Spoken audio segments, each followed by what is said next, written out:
जय जगन्नाथ पिलाने आज देखिए +3 first year second semester political science core 3 unit 2 selected 5 mark question exam रे आसीबार बहुत संभावना रही।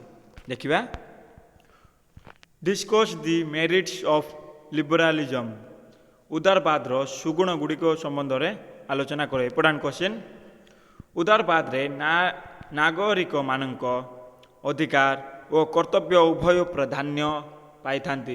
उदारवाद रे कह जाउछि जे नागरिक मानक जो नागरिक मान जो स्थान बसवास करते नागरिक माने अधिकार तांकर अधिकार और कर्तव्य उभय प्राधान्य पाई थांती।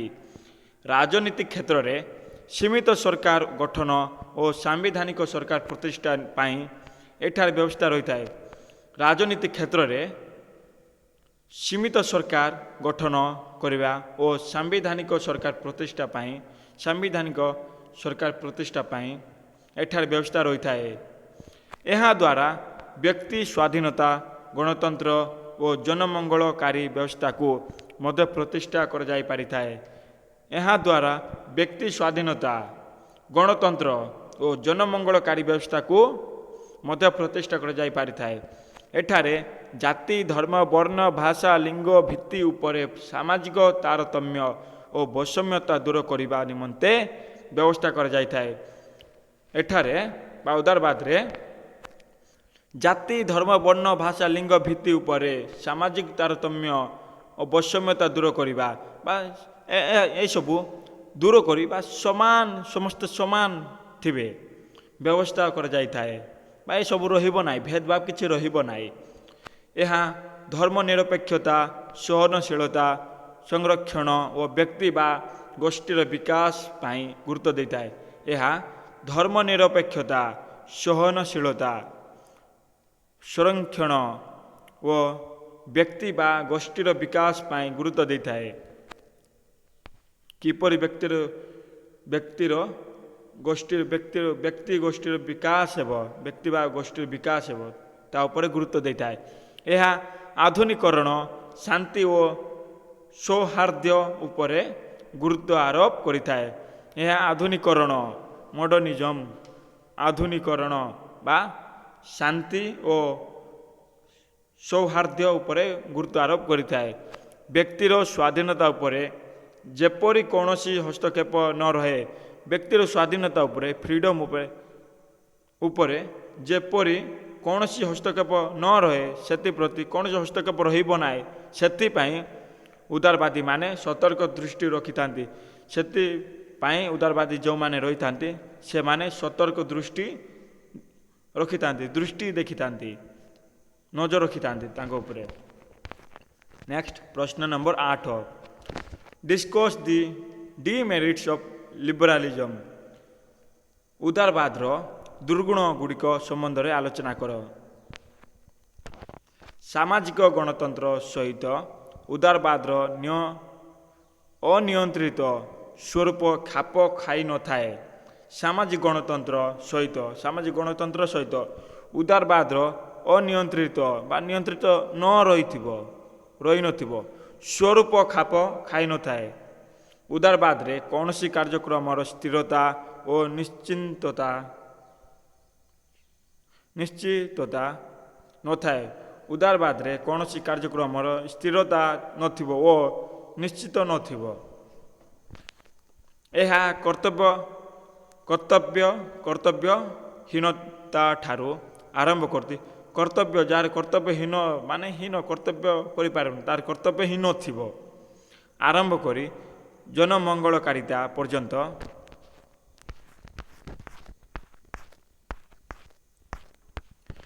प्रसारशील राष्ट्र अवतारणा करिथाए। प्रसारशील बा प्रसार होता है राष्ट्र अवतारणा करिथाए। यह एक शोषणकारी श्रेणींकर एक दर्शन जहा द्वारा हिंसा और द्वेष वृद्धि पाई थाए। यह एक शोषणकारी श्रेणींकर एक दर्शन जहा द्वारा हिंसा थी से हिंसा गोटे लोक उपर हिंसा थी और दोष देथिबो दोष वृद्धि पाई थाए दोष अधिक वृद्धि पाई थाए। एठारे सामाजिक और अर्थनैतिक जीवनर ବୈଜ୍ଞାନିକ ବିଶ୍ଳେଷଣ ହୋଇପାରିନଥାଏ। ଏଠାରେ ସାମାଜିକ ଓ ଅର୍ଥନୈତିକ ଜୀବନର ସାମାଜିକ ଥିବ ଏବଂ ଅର୍ଥନୈତିକ ଜୀବନର ବୈଜ୍ଞାନିକ ବିଶ୍ଳେଷଣ ବା ବ୍ୟାଖ୍ୟା ବୈଜ୍ଞାନିକ ବ୍ୟାଖ୍ୟା ହୋଇପାରିନଥାଏ। ମାର୍କ୍ସଙ୍କ ମତରେ ବା ଭାଷାରେ ଉଦାରବାଦ ହେଉଛି ପ୍ରବଞ୍ଚନା ପୂର୍ଣ୍ଣ ଆଦର୍ଶବାଦ। ପ୍ରବଞ୍ଚନା ପୂର୍ଣ୍ଣ ଆଦର୍ଶବାଦ ଲୋକମାନଙ୍କୁ ଭଣ୍ଡାର ପୁଞ୍ଜିପତି ଓ ପୁଞ୍ଜିବାଦକୁ ସୁରକ୍ଷିତ କରିବାକୁ ଉଦାରବାଦର ତୁଳନାମୟ ଦର୍ଶନ ପ୍ରଚାରିତ ହୋଇଛି। ମିନ୍ସ ସିମ୍ପଲ ବୁଝିବା ପାଇଁ ଗଲେ ପୁଞ୍ଜିପତି ଓ ପୁଞ୍ଜିବାଦକୁ ସୁରକ୍ଷା, ଏଥିରେ ପୁଞ୍ଜିପତିକୁ ହିଁ ଅଧିକା ପ୍ରାଧାନ୍ୟ ଦିଆଯାଇଥାଏ ଏବଂ ଯେଉଁମାନେ ଲେବର ରହିଥାନ୍ତି ବା ଗରିବ ରହିଥାନ୍ତି ତାଙ୍କମାନଙ୍କୁ କିଛି ସୁରକ୍ଷା ଦିଆଯାଇନଥାଏ। ବିକଜ ପୁଞ୍ଜିପତି ହିଁ ତାଙ୍କୁ ଖଟାଇଥାନ୍ତି, ସେଥିପାଇଁ ତାଙ୍କ ଠାରେ ଅଧିକ ପଇସା ରହିଥିବାରୁ ତାଙ୍କୁ ସୁରକ୍ଷିତ କରାଯାଇଥାଏ ବା ପୁଲିସ ବାହିନୀ ଯୋଗାଯାଇଥାଏ। ବୁଝିବା ପାଇଁ ଗଲେ ଉଦାରବାଦ ଦ୍ୱାରା ଅନ୍ଧାନୁକରଣ, ଭୟାଳୁତା ଓ ଆଧ୍ୟାତ୍ମିକ ବିଶୃଙ୍ଖଳା ଯେଉଁଠି ନଥାଏ ଭାବ ସୃଷ୍ଟି ହୋଇଥାଏ। ଉଦାରବାଦ ହେଉଛି ବୁର୍ଜୁଆ ଦର୍ଶନ। ବୁର୍ଜୁଆ କହିଲେ ପିଲାମାନେ ଯାହାକୁ କି ପୁଞ୍ଜିପତି କୁହାଯାଇଥାଏ। ପୁଞ୍ଜିପତି ହିଁ ଲୋକମାନଙ୍କୁ ଖଟାଇଥାନ୍ତି, ତାହାକୁ ହିଁ ବୁର୍ଜୁଆ କୁହାଯାଏ। ଯେଉଁମାନେ କି ପୁଞ୍ଜିପତି ପଇସା ଅଧିକା ରହିଥାଏ, ଧନୀ ଓ ମଧ୍ୟବିତ୍ତ ଶୋଷଣକାରୀ ଶ୍ରେଣୀର ଇସ୍ତାହାର ଦରିଦ୍ର ଓ ଶ୍ରମିକ ଶ୍ରେଣୀର ମୁକ୍ତି ନିମନ୍ତେ ଏଥିମଧ୍ୟରେ ଆଦୌ ଧ୍ୟାନ ଦିଆଯାଇନଥାଏ।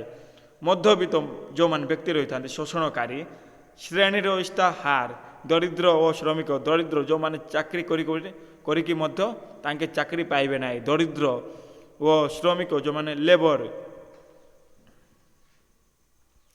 ମୁକ୍ତି ନିମନ୍ତେ ଏଥିମଧ୍ୟରେ ଆଦୌ ଧ୍ୟାନ ଦିଆଯାଇନଥାଏ। ଆଉ ଦରିଦ୍ର ଯେଉଁମାନେ ଖାଇବା ପାଇଁ ପାଇନଥାନ୍ତି, ଏହା ଏକ ମନୁଷ୍ୟ ବିରୋଧୀ ତତ୍ତ୍ୱ ଭାବେ ନାସ୍ତି ସୂଚକ।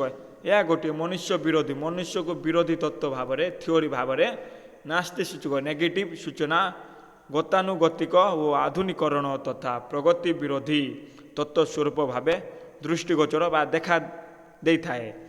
ସେଥିପାଇଁ ଲେନିନ୍ ଏହାକୁ ଆରାମ ଚୌକିସ୍ଥ ନିର୍ବୋଧ ବ୍ୟକ୍ତି କହିଥିଲେ। ଇମ୍ପୋର୍ଟାଣ୍ଟ କ୍ୱେଶ୍ଚିନ୍ 1 ମାର୍କରେ ଆସିବ। ସେଥିପାଇଁ ଜଣେ ଦାର୍ଶନିକ ହେଉଛନ୍ତି, ତାଙ୍କ ନାଁ ହେଲା ଲେନିନ୍। ଏହାକୁ ଆରାମ ଚୌକିସ୍ଥ ନିର୍ବୋଧ ବ୍ୟକ୍ତି କହିଥିଲେ। ଇମ୍ପୋର୍ଟାଣ୍ଟ କ୍ୱେଶ୍ଚିନ୍ ଏହା। Next, discuss Marxian tradition in the political theory.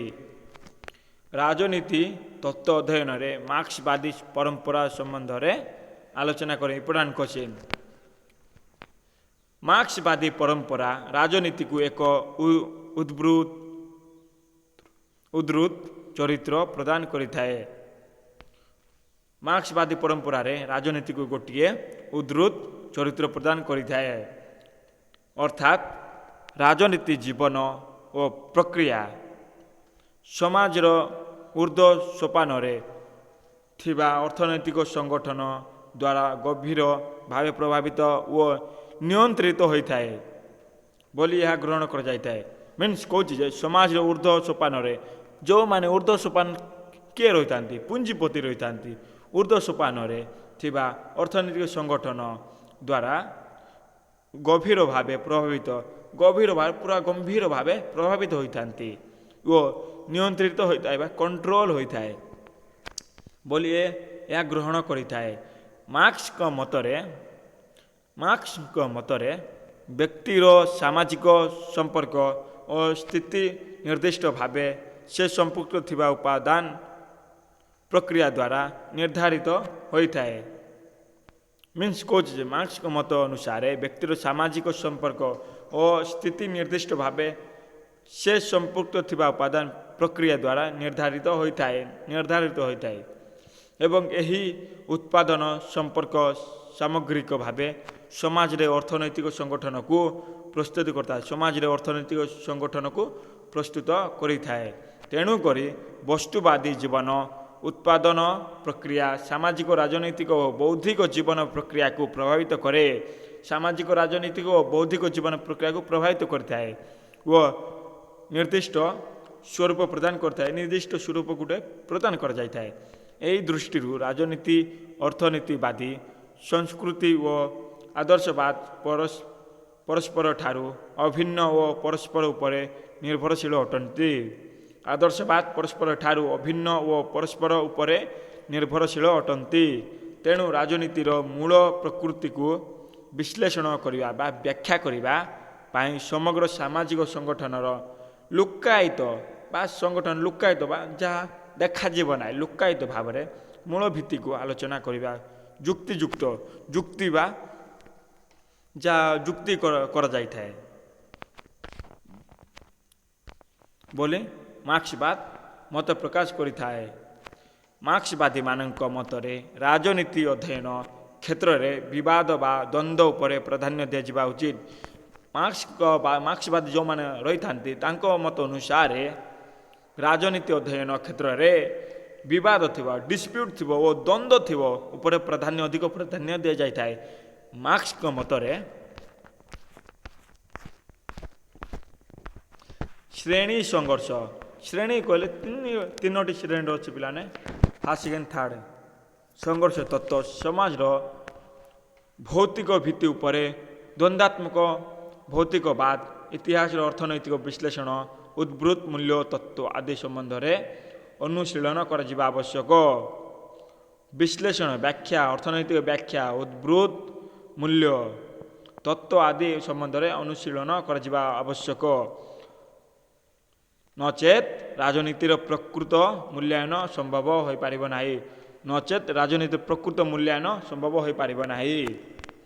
ମାର୍କ୍ସବାଦୀମାନେ ରାଜନୀତିକୁ ଶ୍ରେଣୀ ସଂଘର୍ଷର ମାଧ୍ୟମ ରୂପେ ଚିତ୍ରଣ କରୁଥିବା ଯୋଗୁଁ ସଂଘର୍ଷ ସମାଧାନ ଦାୟିତ୍ୱ ରାଜନୀତିର ମୂଲ୍ୟ ନୁହେଁ ବୋଲି ମତ ଦେଇଥିଲେ।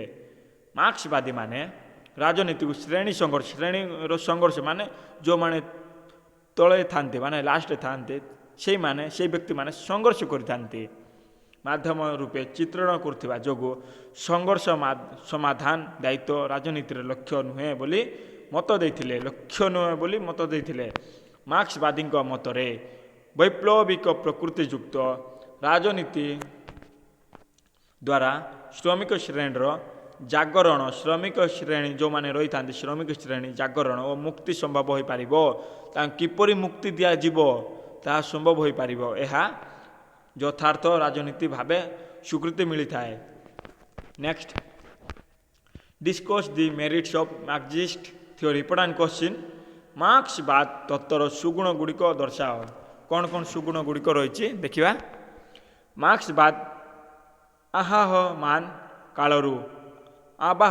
କାଳରୁ ସମାଜରେ ରହି ଆସୁଥିବା ଶୋଷଣ ଦାସତ୍ୱରୁ ପ୍ରତ୍ୟେକ ବ୍ୟକ୍ତିକୁ ମୁକ୍ତ କରି ଶ୍ରମିକ ଓ ସର୍ବହରା ମାନଙ୍କ ମଧ୍ୟରେ ନୂତନ ଆଶା ଓ ଉତ୍ସାହ ସୃଷ୍ଟି କରି ପାରିଥାଏ। ମିନ୍ସ କହୁଛି ମାର୍କ୍ସବାଦ ଆବାହମାନ କାଳରୁ ସମାଜରେ ରହି ଆସୁଥିବା ଶୋଷଣ ଯେଉଁମାନେ ଶୋଷଣ ହୋଇଥାନ୍ତି ପଛୁଆ ବ୍ୟକ୍ତିମାନେ ଶୋଷଣ ହୋଇଥାନ୍ତି ଏବଂ ନାରୀକୁ ଶୋଷଣ କରାଯାଇଥାଏ। ଦାସତ୍ୱରୁ ପ୍ରତ୍ୟେକ ବ୍ୟକ୍ତିକୁ ମୁକ୍ତ ସେଇମାନଙ୍କର ପ୍ରତ୍ୟେକ ବ୍ୟକ୍ତିମାନେ ଥିବେ ତାଙ୍କମାନଙ୍କୁ ମୁକ୍ତ କରାଯିବ ସେ ଶୋଷଣରୁ ମୁକ୍ତ ହେବେ। ଶ୍ରମିକ ଓ ସର୍ବହରା ମାନଙ୍କ ମଧ୍ୟରେ ନୂତନ ଆଶା ଓ ଉତ୍ସାହ ସୃଷ୍ଟି କରିପାରିଥାଏ। ଶ୍ରମିକ ଥିବେ ଓ ସର୍ବହରା ମାନଙ୍କ ମଧ୍ୟରେ ନୂତନ ଆଶା ଉତ୍ସାହ ସୃଷ୍ଟି କରିପାରିଥାଏ। ଏହି ତତ୍ତ୍ୱ ସମାଜ ମଧ୍ୟରେ ବ୍ୟକ୍ତିଗତ ସମ୍ପତ୍ତି ବିଲୋପ ସାଧନ କରି ଉତ୍ପାଦନ ଓ ବଣ୍ଟନର ମାଧ୍ୟମରୁ ରାଷ୍ଟ୍ରୀୟକରଣ କରିବା ପାଇଁ ମତ ଦେଇଥାଏ। ଏହି ତତ୍ତ୍ୱ ସମାଜ ମଧ୍ୟରେ ବ୍ୟକ୍ତିଗତ ସମ୍ପତ୍ତି ବିଲୋପ ସାଧନ କରି ଉତ୍ପାଦନ କରିବ ଓ ତାହାକୁ ବଣ୍ଟନ କରିବ ଲୋକମାନଙ୍କୁ ବାଣ୍ଟିବ ମାଧ୍ୟମକୁ ରାଷ୍ଟ୍ରୀୟକରଣ କରିବା ନିମନ୍ତେ ମତ ଦେଇଥାଏ। ଏହା ବ୍ୟକ୍ତି ଅପେକ୍ଷା ସମାଜ ଉପରେ ଅଧିକା ଗୁରୁତ୍ୱ ପ୍ରଦାନ କରି ସମାଜ ମଧ୍ୟରୁ ଶୋଷଣ ଅଭାବ ଅନାଟନ ଦୂର କରି ସାମାଜିକ ନ୍ୟାୟ ପ୍ରତିଷ୍ଠା କରିବା ନିମନ୍ତେ ସଂକଳ୍ପ କରିଥାଏ। ଏହା ବ୍ୟକ୍ତି ଅପେକ୍ଷା ସମାଜ ଉପରେ ଗୁରୁତ୍ୱ ଦେଇଥାଏ ଏବଂ ଶୋଷଣ ଅଭାବ ଅନାଟ ଦୂର କରି ସାମାଜିକ ନ୍ୟାୟ ପ୍ରଦାନ କରାଯାଇଥାଏ। ସଂକଳ୍ପ ବି ନିଆଯାଇଥାଏ। ଏହି ତତ୍ତ୍ୱ ଇତିହାସର ଅର୍ଥନୈତିକ ବ୍ୟାଖ୍ୟା ଦ୍ୱାରା ଏହା ବ୍ୟକ୍ତିର ବାସ୍ତବ ସ୍ଥିତି ଓ ପରିଚୟ ପ୍ରଦାନ କରିଥାଏ। ବ୍ୟକ୍ତିର ବାସ୍ତବ ସ୍ଥିତି କ'ଣ ଓ ପରିଚୟ ପ୍ରଦାନ କରିଥାଏ। ଏହି ତତ୍ତ୍ୱ ବୈଜ୍ଞାନିକ ସମାଜବାଦର ଅବତାରଣା କରିବା ସହିତ ବ୍ୟକ୍ତି ସମାଜ ଓ ରାଷ୍ଟ୍ର ମଧ୍ୟରେ ବ୍ୟକ୍ତି ସମାଜ ଥିବ ଓ ରାଷ୍ଟ୍ର ସମାଜ ଓ ରାଷ୍ଟ୍ର ମଧ୍ୟରେ ସମ୍ପର୍କର ଅଭିନବ ଦିଗକୁ ଉନ୍ମୋଚିତ କରିଥାଏ। ଏହି ତତ୍ତ୍ୱ ବ୍ୟକ୍ତିକୁ ଜାତି ଧର୍ମ ଓ ରାଷ୍ଟ୍ରର ସଂକୀର୍ଣ୍ଣ ପରିଚୟରୁ ମୁକ୍ତ କରି ଜାତି ଧର୍ମ ଓ ରାଷ୍ଟ୍ରର ସଂକୀର୍ଣ୍ଣ ପରିଚୟରୁ ମୁକ୍ତ କରି ଓପେନ୍ କରି ବା ଖୋଲା କରି ମୁକ୍ତି ଦେଇ ମାନବତାର ନୂତନ କୀର୍ତ୍ତମାନ ସ୍ଥାପନ କରିପାରିଥାଏ। ଏହି ତତ୍ତ୍ୱ ପ୍ରତ୍ୟେକ ବ୍ୟକ୍ତିକୁ ସାମର୍ଥ୍ୟ ଅନୁସାରେ ପ୍ରତ୍ୟେକ ବ୍ୟକ୍ତିର ସାମର୍ଥ୍ୟ କୌଶଳ ଦକ୍ଷତା ତାର ସାମର୍ଥ୍ୟ ଅଛି ସେ କାର୍ଯ୍ୟ କରିବା ପାଇଁ ସାମର୍ଥ୍ୟ ଅନୁସାରେ କାର୍ଯ୍ୟ ଓ ଆବଶ୍ୟକତା ଅନୁଯାୟୀ ପ୍ରାପ୍ୟ ନୀତି ଉପରେ ଅଧିକ ଗୁରୁତ୍ୱ ପ୍ରଦାନ କରିଥାଏ। ଏହି ତତ୍ତ୍ୱାନୁସାରେ ପ୍ରକୃତିଦତ୍ତ ପଦାର୍ଥ ଗୁଡ଼ିକର ଉପଭୋଗ କରିବା ନିମନ୍ତେ ଏହା ସମସ୍ତ ବ୍ୟକ୍ତିବିଶେଷକୁ ଏକ ପ୍ରକାର ସୁବିଧା ସୁଯୋଗ ପ୍ରଦାନ କରିପାରିଥାଏ। ଗୋଟିଏ ପ୍ରକାରର ସମସ୍ତଙ୍କୁ ସୁବିଧା ସୁଯୋଗ ପ୍ରଦାନ କରାଯାଇପାରିବ। ଏହି ତତ୍ତ୍ୱ ସମାଜରେ ଦ୍ରୁତ ଓ ସମ୍ପୂର୍ଣ୍ଣ ସାମାଜିକ ପରିବର୍ତ୍ତନ ବିଶ୍ୱାସ କରିପାରିଥାଏ। Last discuss the demerits of Marxist theory. ମାର୍କ୍ସବାଦୀ ତତ୍ତ୍ୱର ଦୁର୍ଗୁଣ ସମ୍ବନ୍ଧରେ ଆଲୋଚନା କର।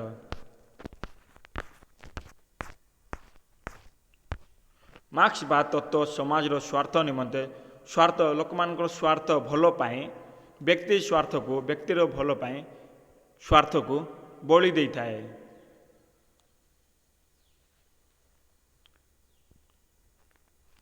ଯଦ୍ୱାରା ବ୍ୟକ୍ତି ସ୍ୱାଧୀନତା ଅଧିକାରରୁ ସଙ୍କୁଚିତ ହୋଇ ଯଦ୍ୱାରା କି ବ୍ୟକ୍ତି ସ୍ୱାଧୀନତା ଓ ଅଧିକାରକୁ ସଙ୍କୁଚିତ ହୋଇ ପରିବାର ଓ ଧର୍ମ ଭଳି ଆବେଗମୟ ଅନୁଷ୍ଠାନରୁ ମଧ୍ୟ ବ୍ୟକ୍ତିବିଶେଷମାନଙ୍କୁ ଦୂରେଇ ରଖାଯାଇଥାଏ। ମିନ୍ସ କହୁଛି ଯେ ମାର୍କ୍ସବାଦ ତତ୍ତ୍ୱ ସମାଜର ସ୍ୱାର୍ଥ ପାଇଁ ବ୍ୟକ୍ତି ସ୍ୱାର୍ଥ ବଳି ଦେଇଥାଏ। ଏଥିରେ ବଳି ଦେଇଥାଏ ମିନ୍ସ ତାକୁ ମାରି ଦେଇଥାଏ। ଯଦ୍ୱାରା କି ବ୍ୟକ୍ତି ସ୍ୱାଧୀନତା ଓ ଅଧିକାରରୁ ସଙ୍କୁଚିତ ହୋଇ ପରିବାର ଓ ଧର୍ମ ଭଳି ଆବେଗମୟ ଅନୁଷ୍ଠାନରୁ ମଧ୍ୟ ବ୍ୟକ୍ତିବିଶେଷମାନଙ୍କୁ ଦୂରେଇ ରଖାଯାଇଥାଏ। ପରିବାର ଥିବ ଓ ଧର୍ମ ଭଳି ଆବେଗମୟ ଅନୁଷ୍ଠାନମାନଙ୍କ ମଧ୍ୟରୁ ବ୍ୟକ୍ତିବିଶେଷମାନଙ୍କୁ ଦୂରେଇ ରଖାଯାଇଥାଏ। ଏହି ତତ୍ତ୍ୱ ପୁଞ୍ଜିବାଦର ସଂସ୍କାର ପରିବର୍ତ୍ତେ ତାହାର ବିକାଶ କାମନା କରିଥାଏ। ଏହି ତତ୍ତ୍ୱ ପୁଞ୍ଜିବାଦର ପୁଞ୍ଜିବାଦକୁ ପ୍ରାଧାନ୍ୟ ଦିଆଯାଇଥାଏ ଏବଂ କିପରି ପୁଞ୍ଜିବାଦୀ ମାନେ ଆହୁରି ବିକାଶ ହେବେ କାମନା କରିଥାଏ। ଏହା ହିଂସାତ୍ମକ ବିପ୍ଳବ ଓ ରକ୍ତପାତରେ ହିଁ କେବଳ ବିଶ୍ୱାସ ରଖି ସମାଜରେ ଅଶାନ୍ତି ସୃଷ୍ଟି କରିଥାଏ। ଏହା ହିଂସାତ୍ମକ ଗୋଟିଏ ଲୋକ ଉପରେ ହିଂସା କରିବା ବା ନେଗେଟିଭ୍ ଦେଖିବା ବିପ୍ଳବ ଓ ରକ୍ତପାତରେ ବା ପୁରା ରକ୍ତାକ୍ତ ହୋଇଯିବା ଦେହ ଗୁଡ଼ିକ ରକ୍ତାକ୍ତ ବା ରକ୍ତ ଗରମ ହୋଇଯିବା ହିଁ କେବଳ ବିଶ୍ୱାସ ରଖି ସମାଜରେ ହିଁ ଅଶାନ୍ତି ଶାନ୍ତି ଯେଉଁଠାରେ ନଥାଏ ସମାଜରେ ଅଶାନ୍ତି ସୃଷ୍ଟି କରିଥାଏ। ଏହି ତତ୍ତ୍ୱ ମଧ୍ୟରେ ରହିଥିବା ଉଦ୍ବୃତ୍ତ ମୂଲ୍ୟ ତତ୍ତ୍ୱ ଆଦୌ ଗ୍ରହଣୀୟ ନୁହେଁ। ଯେହେତୁ ଦ୍ରବ୍ୟର ମୂଲ୍ୟ ନିରୂପଣ କରିବା ନିମନ୍ତେ ଜମି ପୁଞ୍ଜି ଓ ଖଜଣାର ମଧ୍ୟ ଭୂମିକା